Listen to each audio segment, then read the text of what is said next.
Burada həqiqətən bunun olma ehtimalı var. Hı hı. Bu olma ehtimalı necədir? Bax, mən sizə deyim. Bizim bədənimizin ətrafında enerji sahəsi var, aura dairəsi. 7 qat mı? Aha, 7 qat aura dairəsi Bəli. var. Bu aura sahəsinin zəiflədiyi və maksimum performansa, gücə çatdığı, gücləndiyi alanlar var. Məsələn, Buddanın aurası 200 kilometr əhatə eləyir. Hə. Ya bu bilirsiniz necədir?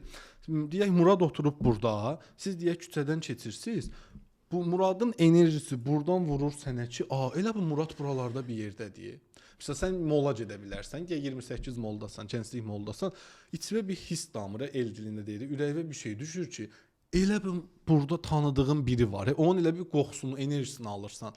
O həmin adam əslində oradadır. Sanki belə də olur ki, o an ağlından keçir ona demək istədiyin söz kimi. Ay sağ ol. O an deyirsən ki, indi bu dəqiqə ona zəng eləyəcəm. 2 dəqiqəyə zəng eləyirəm. Baxırsan ki, qarşındadır. Həmin adam, buna deyilir telepatiya. Onun aura dairəsi səndən keçir bağlantıya, Bluetooth kimi, Wi-Fi kimi və bizim aura sahəmiz zəiflədiyi anda artıq başlayır bizə o dediyin neqativlər gəlməyə. Neqativ, cadu, sehir, magiya nədir? Bunu elə ancaq nə bilim kuklaya iynə batırmaqla olmur ki. Misal, əgər mən tutalım da mən hər hansı bir şəxs haqqında, Murad haqqında neqativ düşünürəmsə, mən ona psixi hücum eləyirəm. Detailingdə belə bir bölüm var. Orada var psixi hücumlar, qərarsız ruhlar, tamamlanmamış ruhlar. Aydındır. Tamamlanmamış ruhlar. Bunu sizə izah eləyəcəm. Bu 3 sfera nədir, onu izah eləyim. Bax, qərarsız ruhlar necə bir ruhlardır? Yer kürəsində intihar eləmiş adamlar var. Var. Onların hamısı qərarsız ruhdur. Yəni onlar sistemi tamamlamadıqları üçün tam gəlib çatmayıblar deyə qərarsız ruh olaraq qalırlar. Qərarsız ruhlarda gəlib ilişirlər adamlara. Biz çox görmüşük. Yeni bədəndə doğulurlar və onlar qərarsız. Yeni bədəndən doğulmazdan öncə bu ruh gəlib çatmır nöqtəsinə. Çatmadığı üçün gəlib səni mənə ilişə bilir. Yəni onda bədən almamış ruhları deyirik. Bədən almamış ruhlar konkret olaraq gəlir, başlayır səndə vəsvəsə yaratmağa. Buna deyirlər içinə cin girib. Əslində cin girmir, ruh girir. Yəni bax, xristian sistemində də ruhlardır. Hətta orada bir ev almazdan öncə oranı kontrol edirlər görün, burada ruh var ya yoxdur. Aha. Niyə? Qərarsız ruhlar təhlükəlidir. Onlar tamamlamayıblar deyə, kim onlarla eyni psixologiyadadısa, psixoloji zəifdirsə, o onu asılı salmaq üçün ona psixi hücum eləyir. O zaten onu görür də artıq onun aurasından. Ay sağ ol.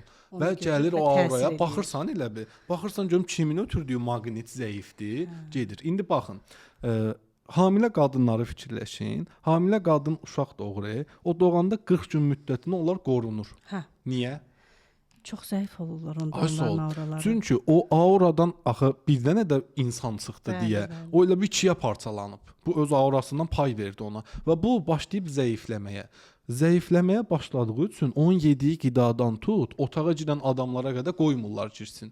Ki onun neqativ nəzəri, ağırlığı, optik qüvvəsi deşir keçir də, yəni. Keçəndə də əslində burada magiya baş vermir. O psixi hücuma məruz qalır. Aydındır. Bunun üçün biz seansda onun aurasını dəyişdiririk, seanslarda onun çakralarını açırıq, onun şuuraltı blokajlarını qaldırıb ona güclü bir aura sahəsi yaradırıq da, yəni şəfalandırırıq, şəfalanma prosesində. Bu bir də bilsən harda olur? Xəstələrdə olur.